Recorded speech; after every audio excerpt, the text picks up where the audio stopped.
Hello dear student, welcome to Vikas accountancy Pune या आपल्या YouTube चॅनलवर सर्वांचे स्वागत आहे। हा लेक्चर तुम्ही आडवा मोबाईल करून बघायचा आहे। नंतर क्वेश्चन नंबर 3 चालला आहे, पेज नंबर 67 वरती आपण होतो आणि त्यामध्ये पण 20 तारखेपर्यंत आपलं झालं होतं। आता पुढची तारीख आहे 22 तारीख, ते बघूया आता काय नेमकं त्यामध्ये दिलंय। ओके, याच्या अगोदर मागचा लेक्चर बघा, त्यानंतर हा बघा 20 तारखेचं झालं होतं। नेक्स्ट आहे आपली 22 तारीख। वाहतूक खर्चाचे 5,005% GST ने दिले। ओके, कॅल्क्युलेशन करायचं। वाहतूक खर्चाचे दिलेत, खर्च म्हणजे काय, नावे होणार। ओके, खर्च म्हणजे काय, लॉस म्हणजे नावे होणार। बट ते कसे दिलेले आहेत, 5% GST ने। मग 5% याचा अर्थ काय होईल, 2.5% CGST आणि 2.5% काय होणार, SGST। एवढं सोपं आहे। ओके, तर हे कॅल्क्युलेशन करून मला लवकर कमेंट्समध्ये टाका, बघू आता हे एवढं सोपं कॅल्क्युलेशन कोणाला येतं ते। ओके, तर कशाचे दिलेले आहेत, वाहतूक खर्चाचे दिलेत, म्हणून खर्च हा काय असतो मला नाव करावं लागेल, वाहतूक खर्च। लिहा मग इथे वाहतूक खर्च। काय करणार याला, वाहतूक खर्च खाते नावे, या ठिकाणी लिहा वाहतूक खर्च खाते नावे। फक्त वाहतूक खर्च नाही विद्यार्थी मित्रांनो, 5% GST। मग या ठिकाणी अगोदर 5,000 लिहून घेऊ, मग या ठिकाणी वर्किंग नोटमध्ये लिहा सर्वांनी, हे मी इथेच करतो। ओके, मला इथे कॅन्सल करता येते त्यामुळे टेन्शन नाही मला। हे 2 शून्य कट, हे 2 शून्य कट, इकडे काय राहिले 50 आणि इकडे राहिले 5, 5 0 0, 5 5 25। असे फास्ट कॅल्क्युलेशन तुम्हाला एक्झाममध्ये यायला पाहिजे। ओके, मग याच्या अगोदर GSTचं कसं लिहिलं होतं आपण त्याप्रमाणे लिहायचं। बट या ठिकाणी बघा, एक लक्षात घ्या, वाहतूक खर्च काय दिलेला आहे, म्हणून या ठिकाणी शब्द येईल इनपुट, CGST, इनपुट CGST काय करणार नावे। नंतर इनपुट SGST काय करणार याला पण नावे। किती आहे, एक 5%ला किती आहे, 250। ओके, मग ही किती टक्के होणार, 2.5%। मग त्याला कसं लिहिणार, मग सांगा लवकर कसं लिहिणार, 250चा हाफ कोण सांगतं कमेंट्समध्ये टाका, 125 125। ओके, अशा प्रकारे हे GSTचं आल्यावर हाफ करायचे आणि द्यायचे। नॅरेशन म्हणजे काय, कशाबद्दल हे काय लिहिणार त्याच्यात, 5% GST ने, 5% GST ने काय केलेलं आहे, वाहतूक खर्च दिलेला आहे। 5% GST सह वाहतूक खर्च दिल्याबद्दल, ओके, हे व्यवस्थित पूर्ण लिहून घ्या। पुढे विद्यार्थी मित्रांनो 24 तारखेचं सुटसुटीत लिहा, लाईन वगैरे सोडून द्यायची। लाईन सोडणं म्हणजे काय, आपल्या ध्येयापासून भटकणं नाही। इथे 22 तारीख झाल्यानंतर एक लाईन सोडा आणि आपलं ध्येय हे काय करायचं आहे, गाठायचं आहे, म्हणजे तुम्हाला अकाउंटमध्ये चांगले मार्क पाडायचे आहेत। आणि मार्क पाडल्यानंतर याचा रिप्लाय मला कुठे देणार, व्हॉट्सॲपला द्यायचा आहे। क्लिअर इथपर्यंत? ओके, चला मग 24 तारखेचे अंकेशक शुल्काबद्दल 5,000चा धनादेश दिला म्हणजे काय, लॉस आला। ओके, मग काय एवढं विचार करायचा नाही, पैसा गेलेला आहे, म्हणून अंकेशन खाते काय करणार नावे। धनादेशाद्वारे, धनादेशाला म्हणजे काय आलं, मग बँक आली, बँकेचा संबंध आला नाही। इथे कोणती बँक आहे आपली, देना बँक। ओके, म्हणून पैसा गेलेला आहे म्हणून देना बँक खात्याला, रोकड असती तर रोकड खात्याला असं आलं असतं। ओके, तर कितीचं दिलेलं आहे या ठिकाणी, 5,000चा। मग या ठिकाणी 5, इकडे डॅश आणि इकडे येणार 5,000। कशाबद्दल दिलेलं आहे लिहून टाका लवकर, अंकेशन शुल्काबद्दल धनादेश दिला। अंकेशन शुल्काबद्दल काय दिला, धनादेश दिला। ओके, जर व्हिडिओ स्लो वाटत असेल तर स्पीड वाढवा, डोंट वरी, आणि क्लिअर दिसत नसेल तर क्वालिटी वाढवा। क्वालिटी चांगली ठेवत चला, व्यवस्थित दिसेल, जेणेकरून तुम्हाला व्यवस्थित कळेल, कन्फ्युजन राहणार नाही। नाहीतर हाय आकडे काय आणि तिथे लिहिणार काय, असं गडबड नको व्हायला। 26 तारखेचं विद्यार्थी मित्रांनो बघूया काय म्हणतं 26 तारखेला. बघा उजव्या साईडला 12% GSTने 12% GSTवर 70,000ची फर्निचरची खरेदी. बघा किती सोपं आहे. आता काय करतोय आपण? खरेदी. काय खरेदी करतोय? काही खरेदी करा ना, लॅपटॉप करा, फर्निचर करा, टेबल करा, खुर्ची करा, सोफा करा, काही खरेदी करा. खरेदी करतोय म्हणजे आपल्याकडे ती वस्तू येते. बट काय जातंय मग आपल्याकडनं? पैसा जातोय. पैसा गेला म्हणजे काय असतं? जमा असतो. आला म्हणजे नावे असतो. एवढं सोपं आहे. मग या ठिकाणी फक्त खरेदी नाही तर 12% काय आहे तुम्हाला GST द्यायचं आहे. ते वर्किंग नोटमध्ये अगोदर आपण GSTचं कॅल्क्युलेशन करून घेऊयात. बघा कितीची फर्निचर टोटल फर्निचर आहे 70,000 गुणिले किती टक्के विद्यार्थी मित्रांनो? 12%. मग अगोदरच बोललोय 12% GST म्हणजे काय? हाफ ऑफ होईल. इकडे 6% आणि इकडे काय होणार? 6%. ओके. तर 12% असं न काढता मग आपण काय करायचं? सोपं करायचं, लहान आकडेमोड करायची. म्हणजे काय होतं? उत्तर चुकत नाही. कारण की आपल्याला 1 ते 10च्या दरम्यान पाडे येतात. पण 10च्या पुढे गेलो ना तर येणार नाही. काहींना येतील, नो प्रॉब्लेम. पण मोस्टली विद्यार्थी काय आहेत? मोस्टली म्हणजे मी पण तुमच्यातलाच होतो. मलाही खूप असे पाडे यायचे, अशातला भाग नाही. ओके. तर 12% म्हणजे 6% हाफ करून टाकायचं. मग या ठिकाणी लिहायचं 70,000 गुणिले किती? 12%चा हाफ 6% आणि टक्केवारी काढण्यासाठी भागिले 100. खालचे 2 शून्य गेले, वरचे 2 शून्य गेले. किती उरले? 700 गुणिले 6. बरोबर. असा आडवा गुणाकार करा किंवा तुम्हाला सोपं उभं वाटत असेल उभा गुणाकार करा. 6 0 0 6 0 0 6 7 7 सकम 42 म्हणजे 4,200 म्हणजे किती आले? 6%. असे आपल्याला 6% दोघं द्यायचे. मग काय आलंय माझ्याकडे? फर्निचर. मग लिहा फर्निचर खाते. जे आलं त्याला नावे करा. फर्निचर काय आपलं डोळ्याला दिसणारं खाते म्हणून मी काय केलं त्याला नावे. किती हजारची होती विद्यार्थी मित्रांनो? 70,000ची. ओके. मग GST काय माझा? खर्च म्हणजे काय? लॉस आहे. मग या ठिकाणी लिहायचं काय केलेलं आहे मी? घेतलेली म्हणजे पैसा गेलेला आहे. म्हणून ज्यावेळेस आपण देतो ना पैसा त्यावेळेस इनपुट CGST असं लिहायचं नावे. नंतर खाली इनपुट SGST काय करणार त्याला? नावे. किती उत्तर आहे 6%चं? 4,200. नंतर दुसरं किती येणार? 6% 4,200 सॉरी. 70 ने 4 74 आणि 4 78 78,000. टोटल किती झाले मग? 78,000. सांगा लवकर कमेंट्समध्ये टाका. ओके. हे झाले सर्व नावे. मग जमा काय येईल? जमा साईडला काय येणार? सांगा लवकर. कसे दिलेले ते? फर्निचर खरेदी केली म्हणजे काय? रोकड गेली. म्हणून मी इथे लिहिणार रोकड खात्याला. रोकड खात्याला. क्लिअर आहे? रोकड खात्याला लिहा. मग रोकड खात्याला. 70 ने 4 74 ने 4 78,400. क्लिअर? इथे तुम्ही नॅरेशन लिहायचं. काय लिहायचं म्हणजे कशाबद्दल लिहायचं? आता हे तुम्ही कमेंट्समध्ये टाकायचं आहे. आता ह्या गोष्टी तुम्हाला शिकाव्या लागतील. काय किती टक्क्याने खरेदी केली? 12% GSTवर फर्निचर खरेदी केल्याबद्दल. एवढं सोपं आहे. नेक्स्ट 28 तारखेचं बघूया. 18% GSTवर 1 लाखाची मोटार कारची विक्री केली. बघा आता काय केलेली आहे? विक्री केलेली म्हणजे मोटार कार गेलेली आहे आणि काय आलेलं आहे तुमच्याकडे? पैसा आलेला आहे. आलं का लक्षात?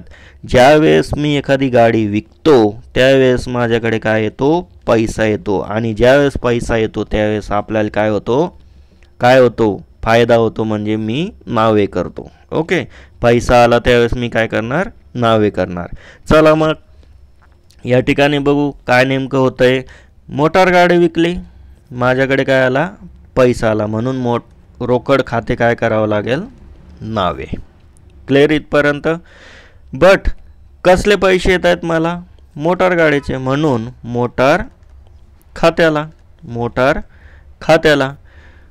पण मला सांगा विद्यार्थी मित्रांनो, या ठिकाणी 28 तारखेचं काय म्हणतोय तो? 28 तारखेचं 18% GST आहे 1 लाखाला. बरोबर.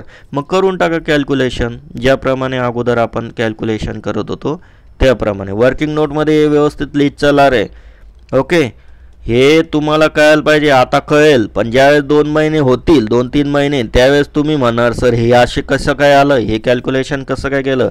त्यामुळे working note is very very important. Because working note काय असते तुमच्यासाठी, एक डिटेल कन्सेप्ट क्लिअर केलेला असतो त्याच्यात. क्लिअर. मग मोटार कार आपण कितीला विकली, 1 लाखाला. त्याला किती GSTने विक्री केलेली आहे, 18%. मग 18%चा हाफ करायचं 9% आणि टक्केवारी काढण्यासाठी 100. हे 2 शून्य गेले, इकडचे 2 शून्य गेले, किती उरले, 1000 गुणिले 9. 900 900 900 91 9. मी दोघं पद्धती तुम्हाला शिकवत असतो गुणाकाराच्या. तुम्हाला जी सोपी वाटली ती करा. किती हजार उत्तर आलं, 9000. किती टक्क्याला, 9%ला. चला मग कसं लिहायचं ते मी तुम्हाला आता सांगतो. ओके, काय केलेलं आहे, विक्री केलेली म्हणून रोकड आलेली आणि ही केलेली. मग ज्याप्रमाणे आपण खरेदी करत होतो त्यावेळेस नावे करत होतो सॉरी, आणि विक्री करत असू ना त्यावेळेस जमा साईडला लिहायची. मग या ठिकाणी लिहायचं इनपुट येईल का, नाही, तर काय होणार आता, आउटपुट CGST, आउटपुट CGST खात्याला, आउटपुट CGST खात्याला. इथे खाते लिहून घ्या, इथे खाते लिहून घ्या इथे. Okay, output CGST. आणि सेकंड काय राहिलं मग आपलं, इनपुट. इनपुट येईल का, एक इनपुट आणि एक आउटपुट, दोघं आउटपुट, SGST खात्याला. ओके, मग करून घ्या. किती हजार होते ते, इकडे येणार 9000, इकडे येणार 9000. आणि मोटार गाडी कितीला विकलेली मी, 1 लाखाला. ओके, मग 1 लाख प्लस 9000, 1,09,000 प्लस परत 9000, 1,18,000. असे टोटल किती येतील मग माझ्याकडे, 1,18,000.